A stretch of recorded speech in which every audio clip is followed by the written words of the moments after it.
So Alan, thanks so much for inviting us down. You're welcome.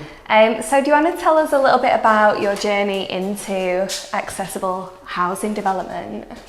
Well, it initially started where the developments were just going to be bungalows. And then I thought, well, if they're going to be bungalows, why don't we just make the doors bigger at the same time? Yeah. So that it works for wheelchairs.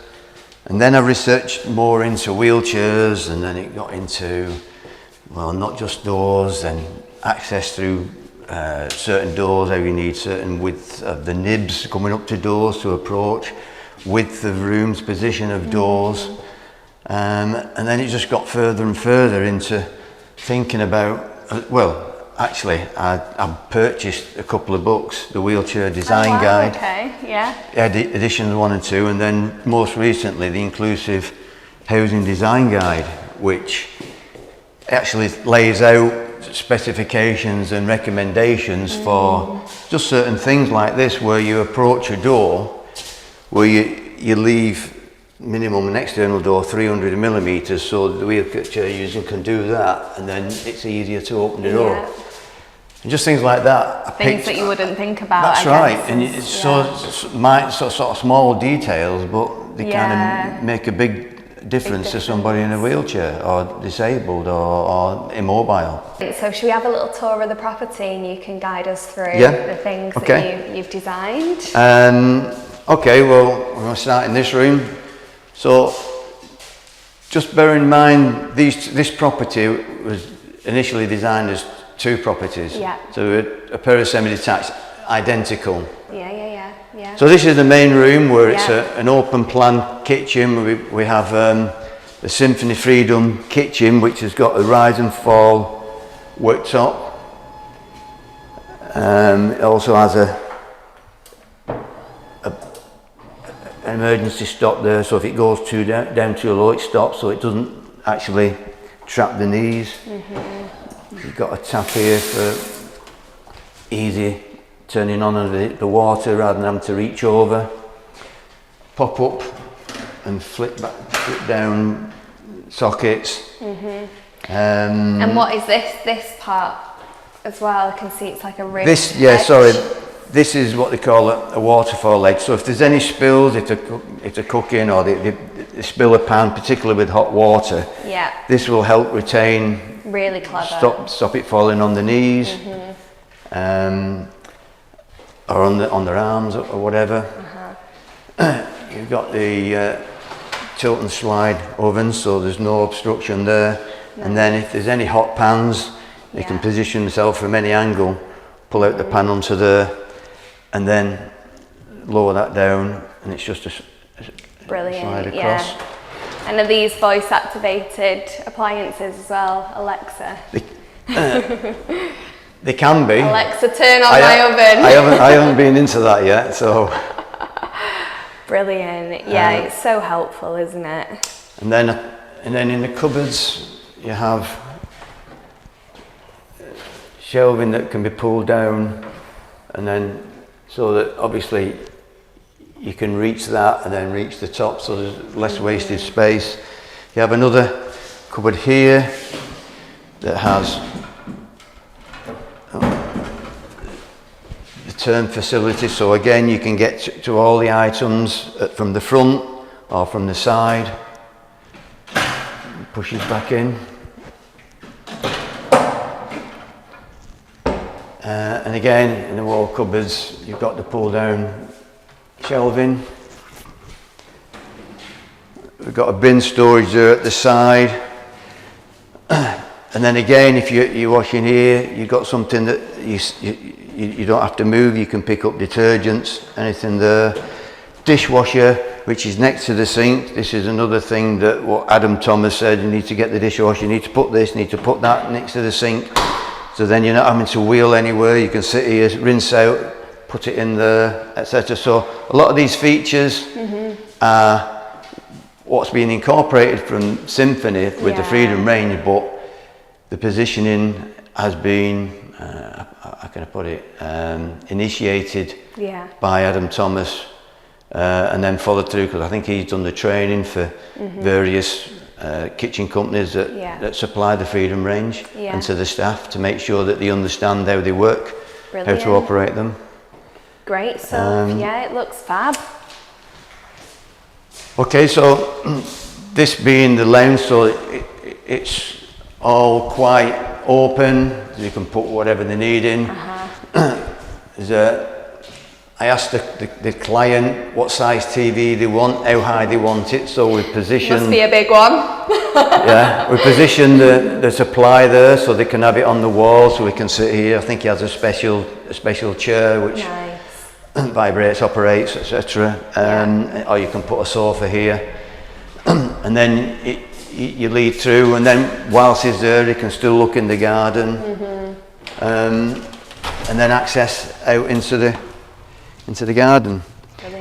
We've got a level threshold coming out into the garden. So this bifold door was made with 3 leaves on it, the door, so that this leaf, each individual leaf, or the single opening leaf, was wide enough for the wheelchair, because otherwise you'd have to be careful, because sometimes they put 4 leaves on it and the doors would only be that big. Okay. Yeah. So you know, we've thought about the doors.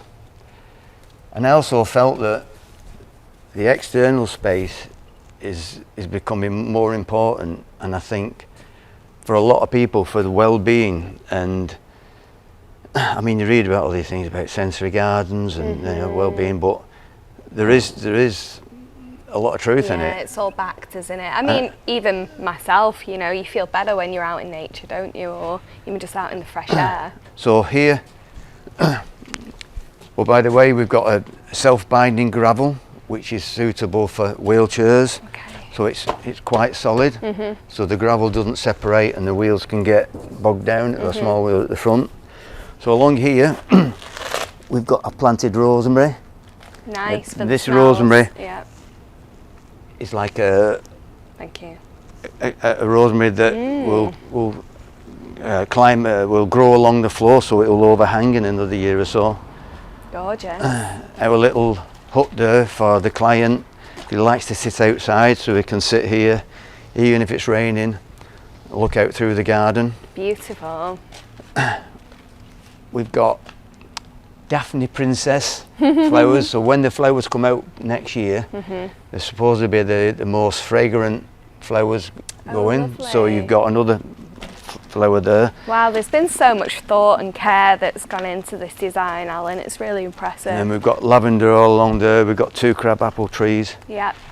I've just covered this over at the moment where he can plant whatever he wants. So the client can plant, and I know apparently he likes basil. Okay. And we also have another raised planter there, so he can wheel underneath if he needs to. Yeah. He can reach to any part, so he can again plant what he wants. Wow. And the sections of lawn, I designed them so that there's greenery, but not too much greenery. Yeah. And part of the advice I saw were from one of the disabled landscape gardeners was that if you had little edging, so that you can't accidentally wheel onto the grass and then get your front, and then because what you would do, you go in and then your wheels get stuck and you could possibly tip. Yeah. So again, looking at just the landscaping aspects. Yeah, it's covering all angles, isn't it? Any potential problems that you may run into as a wheelchair user, and then creating the solutions to just trying to make it as accessible as possible, and you know, there's still room for him to put, you know, to put any other plant pots or anything down. Yeah, 100%. Got the bird feeders up there when we get some birds coming. Perfect. We've got our insect hotel. Yep. And then this was a late addition. Okay. Because the room inside, which was supposed to be the physio room, they now wanted it to make a staff room. So this, I can't, I've got the keys are inside. It's okay, don't worry. So this is now going to be the physio room. Okay. So we put, this was only decided a couple of months ago. So then we had to incorporate it with the landscaping and that. But I think it'll work. It can be in there. It can have the doors open, closed. There's a heater in there. There's power in there. Gorgeous. This is my little jasmine corner, which I'm going to call the jasmine corner. That's Jim's corner over there. This is the jasmine corner. We've got all jasmine planted there. Nice. And in the corner here. So the fragrance on these, when they all come out, it's fabulous with the jasmine. Lovely. So everything's accessible. Yep. We can go inside and show you the rooms if you like. Brilliant. The tracking, by the way, is an optional addition that the clients wanted for future proofing for the client, albeit he's responding well to therapy and he's improving. It was just something that I said, well, it's going to be more cost effective to do it now before we plaster. Yeah, and future rather than afterwards, rip the, cut the ceiling out, put it in all retrospect, and then all the disturbance, etc. So this is the main client's bedroom. We've planned it so we've got switches at either side of his bed, measured the bed that he uses, and then we have a pillar there that he can put his other large TV on, and he can still see both sides of the garden. So he's got two big windows there. Yeah, that lots of let in a lot of natural light. Yeah, straight into the bathroom. So this tracking actually goes into the bathroom, does it? That's right. So into the bathroom, gives you the flexibility to move up and down in the bathroom if necessary. Lift him into the bath if he wants to have a bath. And then we have a walk-in shower wet room. That again, there's sort of grab rails to fix yet, but there's still little bits of things to do, but they're all specific to his height. Yeah. I've measured more things. I've measured the height of his wheelchair. I've measured. He uses a wheel commode to use on the toilet, to wheel over the toilet, so I've measured all that to make sure everything's the right height. They requested dimmers because sometimes it doesn't like bright lights, so we can turn the lighting down if necessary. Lovely. These 3 lights were positioned here over and above the wardrobe doors. Yeah. And did it take a while for you, Alan, to really get to... I imagine you had to be quite... you had to work very closely with the client to design this for him. Yeah, there was quite a lot of emails back and forth. I've met the client 2 or 3 times. Yeah. I visited where he's renting at the moment. Okay. Looked at what they had, took measurements of certain grab rails, the heights of them, so I know where to put them in here. Yeah.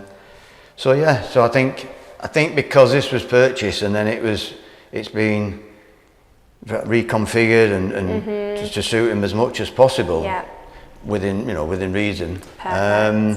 Obviously you've got to try and make it to suit them. It's not, well, that's the standard there, but then it doesn't work. There's no point in that. Then you're having to alter things. So 100%. Yeah, it really is impressive, Alan. So from your journey then, from start to finish, obviously doing all of your research, overcoming hurdles, solving problems. You seem to have done it all with this build. So for anyone out there who is interested, perhaps in following in your footsteps, or perhaps they're even coming from, having someone in their family who requires an accessible home, what kind of advice would you give to that person?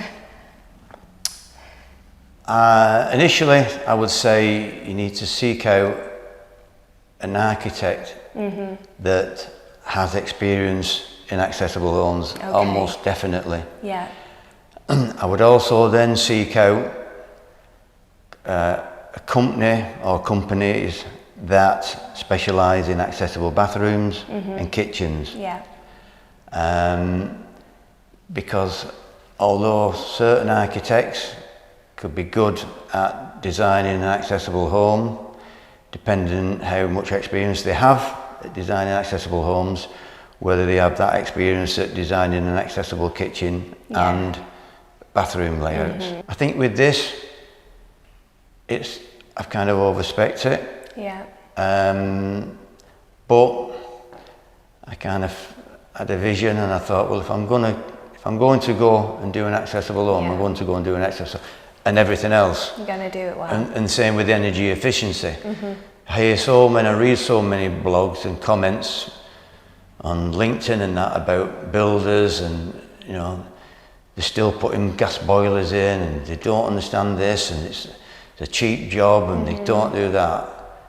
And it's not all like that.